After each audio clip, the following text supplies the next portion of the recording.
Ladies and gentlemen, welcome to It's Rainmaking Time. This is Kim Greenhouse. I want to welcome preventive cardiologist, Dr. William Davis, the author of a new blockbuster book called Wheat Belly. Lose the wheat, lose the weight, and find your path back to health. I do a lot of due diligence about the subjects that we cover, the guests that we invite on the show, and I have to tell you that every one of you must buy this book, and you must become knowledgeable about what this man is saying. It is absolutely mind-blowing what he is uncovering about wheat. The increased yield per acre in wheat going from 1-fold to 10-fold, shorter growing seasons, earlier harvests, breeding of new synthetic wheat. Over the past 50 years, we have thousands of new types of wheat, making wheat a super carbohydrate that increases your blood sugar, stimulates your appetite, and in fact, is making us fatter and fatter and fatter. It's laced into the entire food supply. But I want Dr. William Davis to talk to us about what we need to know about wheat. Ladies and gentlemen, welcome William Davis to It's Rainmaking Time. Good afternoon. Hi, Kim. Take us into the distinction between wheat and gluten, because I think when people hear wheat, they think gluten. Yeah, that's a very, very common point of confusion, Kim. I agree. Gluten is a group of proteins found in wheat, also found in several other plants, or at least in related forms, like barley and rye, and maybe oats.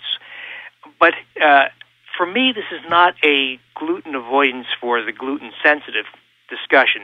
That's what's making headlines now, and that's what people are hearing. It's really wheat elimination for everyone. So it is, in effect, gluten elimination, but it's really more so elimination of this plant called wheat, because there's so much more to wheat than just gluten. Gluten is the protein that is responsible for multiple inflammatory diseases, and that's bad enough. So celiac disease is the most widely talked about disease from gluten exposure. It's the intestinal destruction that can cause terrible diarrhea, cramps, and bleeding that affects about 1 in 100 Americans, of whom approximately 90% do not even know they have it.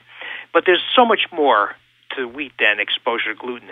For instance, there's the gliadin protein in wheat.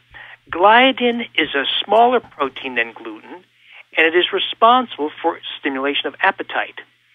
So in the 70s, when this plant was re-engineered, by the way, these are techniques that predate genetic modification. I didn't know that. Yeah, this all predates the gene splicing techniques and uses far more crude and sometimes even bizarre techniques to generate these new plants. Well, one of the things that resulted, I believe this was inadvertent, was an increase in the quantity of and a change in the structure of the gliadin protein. Now, let me tell you what that is.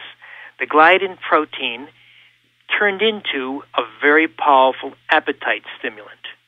Now, I don't think that was done on purpose, but I do believe that smart food scientists caught on pretty quickly and realized they had this incredible tool in their hands now that could be used to increase appetite, to increase sales. And I believe that's the reason why you and I can walk up and down the aisles in any supermarket and examine the labels on multiple processed foods, and you're going to have a hard time finding a food that doesn't contain wheat flour. You know, wheat is in tomato soup, it's in licorice, it's in salad dressings, it's in virtually everything. I don't think it's necessary for taste and texture. When you and I make these kinds of things, we don't add wheat flour. I think it's there for one reason, and I think it's because smart food scientists caught on quickly to the appetite-stimulating effects of wheat. I have no proof of that, but I cannot conceive of any other reason why wheat is in virtually everything. And it works, by the way. When the new wheat was introduced into the food supply, it finally reached most grocery stores by the mid-'80s. There was an across-the-board increase in calorie intake of 400 calories per day. That was followed shortly thereafter by weight gain, diabetes, and all the problems we now see due to this new gliadin protein. There are other things in wheat. There are things like lectins that cause abnormal intestinal permeability. This is probably the explanation for why people who consume wheat have more inflammatory diseases like rheumatoid arthritis and lupus and Hashimoto's thyroiditis and Crohn's disease and ulcerative colitis. Now, when you say, did you say leptin or lectin? L-E-C or L-E-P-T-I-N? L-E-C as in... lectin. As in Charlie. Okay. There's also amylopectin A. Amylopectin A is the carbohydrate in wheat that has a unique branching structure that accounts for wheat's ability to raise blood sugar higher than nearly all other foods. So I find it incredible that we are told to cut our fat, eat more healthy whole grains. In effect, we're told to eat this food that raises blood sugar higher than table sugar, higher than many candy bars. So is it any wonder that we have a nation full of overweight diabetics with big bellies? That's what you get when you consume foods that raise blood sugar to high levels, such as healthy whole grains.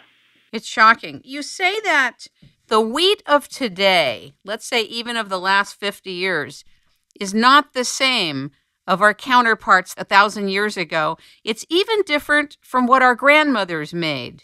That's right. It's been completely transformed. If we compare wheat of today to the wheat of, say, 40 years ago or 50 years ago, the stuff that our moms or grandmothers made, the genes have been changed rather substantially. These plants were changed for purposes of increasing yield for the most part. So I don't believe it was evil. They didn't set out to do bad things. There was a concern, you might remember, in the 60s and 70s that we'd have world population explosion. There's still a concern. That's right. We thought we'd have billions of people starving. So there was a great investment in generating high-yield strains of crops like corn, soy, and wheat. Well, wheat was a particular success story from the geneticist standpoint. And there was developed a short, 2-foot-tall, high-yield dwarf variant. And this increased yield tenfold. A typical yield, for instance, in 1960 would have been 8, 9, or 10 bushels per acre. A typical yield today is 100 to 120 bushels per acre. It is a short, stocky plant, so there are obvious outward differences, even if you just look at the plant. Now, this is accompanied by very substantial internal differences in the biochemistry and genetics of this plant.